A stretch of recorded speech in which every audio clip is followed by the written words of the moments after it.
Gracias por estar en la sintonía de su Instituto Bíblico del Aire. Continuando con nuestra serie de estudios en el Evangelio de Juan, hoy tocamos varios aspectos importantes de la enseñanza de este Evangelio que nos llevarán a conocer mejor a Jesús. Consideraremos declaraciones como el Mesías y el Hijo de Dios. Estos son algunos de los cuadros de la galería de arte que encontramos en el Evangelio de Juan y que nos muestran a Jesucristo. Esté muy atento. Alberto Valle ya está listo con la clase para el día de hoy. Le doy la más calurosa bienvenida a otro estudio del Evangelio de Juan en su Instituto Bíblico del Aire. Estamos considerando este hermoso Evangelio versículo por versículo y capítulo por capítulo. En el estudio de hoy queremos cubrir la parte del capítulo 1 desde el versículo 40 hasta el 51.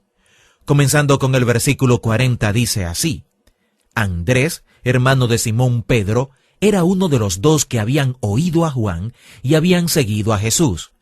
Este halló primero a su hermano Simón y le dijo: Hemos hallado al Mesías, que traducido es el Cristo. Y le trajo a Jesús. Y mirándole Jesús dijo: Tú eres Simón, hijo de Jonás. Tú serás llamado Cefas, que quiere decir Pedro. El siguiente día quiso Jesús ir a Galilea y halló a Felipe y le dijo: Sígueme. Y Felipe era de Betsaida, la ciudad de Andrés y Pedro. Felipe halló a Natanael y le dijo: Hemos hallado a aquel de quien escribió Moisés en la ley, así como los profetas, a Jesús, el hijo de José, de Nazaret. Natanael le dijo: ¿De Nazaret puede salir algo bueno? Le dijo Felipe: Ven y ve. Cuando Jesús vio a Natanael que se le acercaba, dijo de él: He aquí un verdadero israelita en quien no hay engaño. Le dijo Natanael: ¿De dónde me conoces? Respondió Jesús y le dijo: Antes que Felipe te llamara, cuando estabas debajo de la higuera, te vi. Respondió Natanael y le dijo: Rabí, tú eres el Hijo de Dios, tú eres el Rey de Israel. Respondió Jesús y le dijo: Porque te dije, te vi debajo de la higuera, ¿crees? Cosas mayores que estas verás. Y le dijo: de cierto os digo, de aquí en adelante veréis el cielo abierto y a los ángeles de Dios que suben y descienden sobre el Hijo del Hombre. En los fascinantes versículos de este primer capítulo del Evangelio de Juan, vemos algunas de las cosas a las que ya nos habíamos referido en nuestro último estudio, como el encuentro pragmático entre Jesús y algunos de los hombres que más tarde se convirtieron en sus apóstoles. Dos de estos hombres eran discípulos de Juan el Bautista, y Juan el Bautista les dice que sigan a Jesús. Él les presenta a Jesús diciendo: He aquí el Cordero de Dios que quita el pecado del mundo. Y dice muchas cosas hermosas acerca de Jesús. También dice: yo no soy, Él es. Y le dice a sus discípulos que sigan a Jesús, y ellos lo hicieron. Mientras ellos seguían a Jesús, comenzaron un diálogo con él. Jesús les preguntó: ¿qué buscáis? Ellos preguntaron: ¿dónde moras? Y él les dijo: venid y ved. Fueron y vieron y se quedaron con él. Según la historia, ellos vivieron por él y murieron por él, por lo que vieron y experimentaron cuando hicieron el compromiso de ir y ver. Según el versículo 40, cuando Juan les presenta a Jesús, uno de los que escuchó a Juan fue Andrés. Andrés tenía un hermano llamado Simón, y lo primero que hizo Andrés después que conoció a Jesús fue ir y buscar a su hermano Simón. Cuando Andrés encuentra a su hermano, él le dice: Simón, hemos hallado al Mesías, que traducido es el Cristo. Otra vez nos encontramos con uno de los argumentos básicos del Evangelio de Juan, que Jesús es el Cristo, el Hijo de Dios. Juan nos dice que ese fue el propósito por el cual él recopiló los registros de todas las milagrosas evidencias de Jesús. Él quería convencernos de la verdad de que Jesús es el Cristo. Cristo es la forma neotestamentaria de decir la palabra usada en el Antiguo Testamento, la palabra Mesías. En el Nuevo Testamento la palabra es Cristo, porque el Antiguo Testamento fue escrito en hebreo y el Nuevo Testamento en griego. Pero lo más significativo aquí es que lo primero que hizo Andrés fue ir, traer a su hermano y decirle: hemos hallado al Mesías, que traducido es el Cristo, y lo llevó a Jesús. Muchas personas, especialmente judíos, dicen que las Escrituras realmente no muestran que Jesús era el Mesías. Pero realmente es más difícil demostrar que Jesús no era el Mesías que creerlo. Encontraremos por todo el Evangelio de Juan y por toda la Escritura, desde Génesis hasta Apocalipsis, que Jesús era el Mesías, el Cristo, el unigénito Hijo de Dios. Cuando Simón fue llevado a Jesús, él le dio un sobrenombre. Vemos que a Jesús le gustaba darles apodos o sobrenombres a las personas. Leemos: tú eres Simón, hijo de Jonás, tú serás llamado Cefas, que quiere decir Pedro o piedra. El concepto que este nombre Cefas comunica y que Cristo usa para describir a Pedro tiene que ver con estabilidad. En otras palabras, Jesús lo llamó una piedra, no una piedra donde fundamentar la iglesia, por supuesto. El mismo Pedro también nos dirá que esa no fue la intención. Jesucristo es la piedra sobre la cual la iglesia está fundada. Es intrigante la realidad del apodo que Jesús le dio a Pedro, porque cuando lo conozca en este evangelio, usted lo podría identificar con la palabra inestable.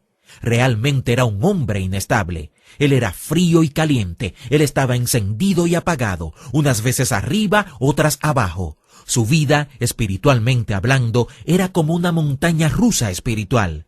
Aún así, aunque la vida de este hombre podía ser identificada con el concepto de inestabilidad, cuando Jesús lo conoció, lo llamó estable. Hay una enseñanza maravillosa aquí para nosotros. Dicen que la gente tiene la tendencia de vivir según su propia reputación. ¿Cómo llama usted a sus hijos? ¿Cómo llama usted a su esposa? ¿Cómo llama usted a su esposo? Si llama a una persona fracasado, puede ser que esa persona tenga la tendencia de vivir por lo que le está comunicando acerca de lo que piensa de él o ella. Su valor y su potencial de ser un ser humano contribuyente que puede hacer una diferencia para lo bueno, para Dios y para Cristo en este mundo, puede verse afectado por cómo lo identifiquen con un nombre. Jesús nos muestra aquí que esto puede funcionar de las dos maneras, positiva y negativamente. Él nos da una lección práctica de cómo ser buenos padres y cómo desarrollar nuestras relaciones humanas. Si las personas tienen la tendencia de vivir como se les llama, ¿por qué no llamarlos asociándolos con algo bueno? Jesús se encuentra con este hombre inestable y lo llama estable por 3 años. Y en el libro de los Hechos, ¿qué cree usted que sucedió? Pedro es un hombre estable. Hay 3 Pedros en el Nuevo Testamento. Encontramos al Pedro de los Evangelios. Allí él es la montaña rusa espiritual. Luego está el Pedro del libro de los Hechos. No es el mismo Pedro de los Evangelios en el sentido de que experimentó un cambio en su vida. Si hiciéramos un mapa gráfico de la vida de este hombre en los Evangelios, tendríamos que diseñar esta montaña rusa espiritual, lo sube y baja de Pedro. Pero en el libro de los Hechos sería una línea derecha hacia arriba, es una roca, es estable. Pero hay un tercer Pedro. Es el Pedro de las epístolas. Él es el hombre que ha sido estable, que ha sido una roca por muchos años. Es el pastor experimentado cuando nos da sus epístolas de Primera y Segunda de Pedro. Pero aquí, en los Evangelios, encontramos el primer vistazo de este hombre. ¿No le parece maravillosa la manera en que el Señor lleva a cabo su relación con este hombre en una manera tan positiva? En el versículo 43 dice que al día siguiente Jesús fue a Galilea y encontró a Felipe. Cuando lo encontró le dijo: «Sígueme». Cuenta la tradición que Felipe negociaba con caballos. Esto quiere decir que en nuestros días, en nuestra cultura, él hubiera sido un vendedor de carros, porque en sus días y en su cultura él trataba con asuntos de transportación. Quizás tenía la mentalidad de un hombre de negocios. Jesús lo encontró y vemos que, según el versículo 44, él venía del mismo pueblo que Andrés y su hermano Simón Pedro. Felipe fue y encontró a un hombre llamado Natanael y le dijo: «Hemos hallado a aquel de quien escribió Moisés en la ley, así como los profetas, a Jesús, el hijo de José, de Nazaret». Otra vez observe otro de los argumentos básicos de este Evangelio de Juan. Jesús es el Cristo, el Mesías, el Hijo de Dios, y Él es aquel en quien usted debe confiar para tener vida eterna. Este es el argumento básico del Evangelio de Juan, y Juan lo mencionará una y otra vez. Observe que cuando estos hombres se encuentran con Jesús, el tema o el argumento básico del Evangelio de Juan se repite versículo tras versículo. Andrés le habla a Pedro acerca de Jesús con estas palabras: «Hemos hallado al Mesías», que traducido es el Cristo. Aquí tenemos a Felipe diciéndole a Natanael: «Hemos hallado a aquel de quien escribió Moisés en la ley, así como los profetas». Juan nos dice en este Evangelio que si creemos que Jesús es el Cristo, el unigénito Hijo de Dios, experimentaremos vida eterna porque creemos esta verdad básica acerca de Jesús. Y quisiéramos retarle con esto. ¿Cree que Jesús, el Jesús histórico que vivió en el mundo 2000 años atrás, es el Cristo, el Mesías, el unigénito Hijo de Dios? ¿Tiene o está experimentando la calidad de vida que el apóstol Juan llama vida eterna? La base doctrinal de la comunión de la Iglesia en el Nuevo Testamento fue el argumento básico del Evangelio de Juan. El apóstol Juan nos dice que ningún hombre puede decir que Jesús es Señor sino por el Espíritu Santo. El mismo apóstol Juan, quien escribió este cuarto evangelio, nos dice en el capítulo 4 de su primera epístola que podemos discernir quién es y quién no es un auténtico discípulo de Jesucristo. La línea doctrinal que medía la autenticidad de un creyente era esta pregunta: ¿cree usted que Jesús es el Cristo? En la conclusión de este estudio, le dejo con esa interrogante doctrinal básica del Nuevo Testamento. ¿Cree usted que Jesús es el Cristo? ¿Está usted experimentando en su vida la vida eterna? Hasta aquí la enseñanza de hoy en el Instituto Bíblico del Aire. Esperamos que lo aprendido en esta lección le sea de mucha ayuda. En nuestro próximo programa continuaremos con los estudios sobre el Evangelio según San Juan. Entre tanto, confiamos que nos escribirá para dejarnos saber en qué forma este programa es de bendición a su vida. No olvide solicitar los materiales que acompañan esta serie de estudios. Escríbanos al Instituto Bíblico del Aire, P.O. Box 2805, Miami, Florida 33265, Estados Unidos, o al correo electrónico iba@transmundial.org. Hasta nuestra próxima clase.